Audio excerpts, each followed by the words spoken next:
ఇన్వెస్టిగేషన్లో క్లియర్గా కనబడుతుంది. ఇప్పుడు వీళ్ళందరూ కూడా 10 మంది ఎవరున్నారో వాళ్ళందరూ కూడా నాకు ఫస్ట్ టైమే పరిచయం. అందుకని వీళ్ళతో ఎప్పుడు కూడా నాకు సంబంధాలు లేవు అని కూడా క్లియర్గా ఇన్వెస్టిగేషన్లో తేలింది. ఇంకా వచ్చే రోజుల్లో ఇంకా ఇన్వెస్టిగేషన్ జరుగుతుంది కాబట్టి నేను అన్ని వివరాలు ఇన్వెస్టిగేషన్ అయిపోయినాక నాకు క్లీన్గా బయటకు వస్తానని 100% నాకు తెలుసు.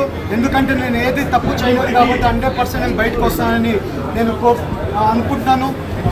వచ్చినాక ప్రతి ఒక్క డీటెయిల్స్ మీకు మీడియాలో ప్రతి ఒక్క డీటెయిల్స్ మీ అందరికీ తెలుపుతానని మీ అందరికీ తెలుపు. అలాగే ఏమన్నా కానీ కార్యక్రమాలు ఉంటాయి, గవర్నమెంట్ కార్యక్రమాలు ఉంటే పాల్గొంటాను. అలాగే మా కార్యకర్తలు ప్రజలు అందరూ కూడా ఎవరైనా కలవాల్సిన వాళ్ళందరినీ కలుసుకుంటున్నాను. ఇవాళ ఏలూరుకి రావడం జరిగింది.